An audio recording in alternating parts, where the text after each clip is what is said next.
the verge of becoming the short stack. Matt Jarvis all but gone. Looks like he's going to stick around. Norm Jarvis hoping Matt can fade disaster on the river. Small card. Such a final table sweat. Grinder would need an Small ace, card. queen, or 8 to knock out Matt Jarvis. It's an ace! Oh, mama! No way! It's not possible, is it? And the roller coaster ride comes to an end for Jarvis. The Birdcage Theater in Tombstone, Arizona, claims that it hosted the longest poker game ever in 1881. The tournament, which had $1,000 buy-in, was said to last 8 years, 5 months, and 3 days. Until the late 1800s, poker chips consisted of just about any small valuable object. Anything from gold nuggets or even gold dust to coins. Desperately in need of standardized units, saloons and gaming houses crafted chips out of ivory, bone, clay and wood, decorated with unique symbols. However, these were often copied by cheats. By the early 1900s, commercial firms sold manufactured clay chips that were more difficult to copy. The year was 1970. The place was Las Vegas. A handful of hotshot players assembled to go head-to-head to determine the first world champion poker player. Unlike ensuing years, when the winner has been decided by a freeze-out tournament, the first was decided by voting.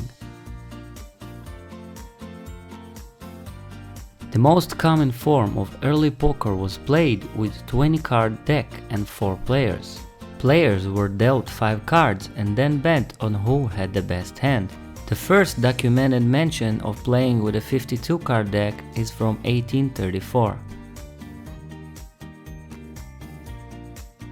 According to research cited by the non-profit Poker Player Alliance, approximately 70 million Americans play poker live and online, more than 20% of the population.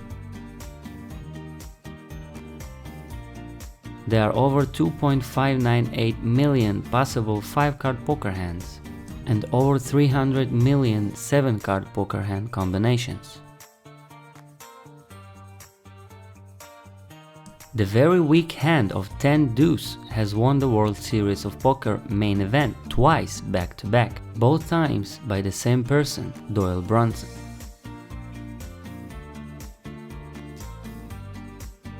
Texas Hold'em actually has an official recorded birthplace. Texas Hold'em was born in Robstown, Texas, and dates back to the early 1900s. However, the exact year is unknown.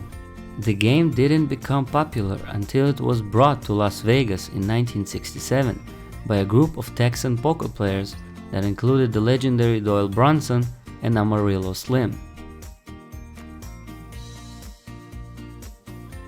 Although its exact origins aren't known, poker is said to have evolved through various games over the century, including domino and ranked card combinations. Emperor Muzong was reported to have played domino cards on New Year's Eve with his wife in the year 969.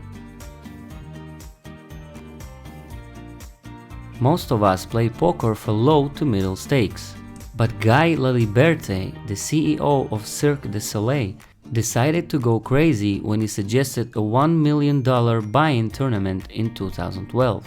Surprisingly, 48 players participated in this dramatic tournament at the Rio Casino in Las Vegas, Nevada. The winner was the magician Antonio Esfandiari, and he won, well, this number. Good for him.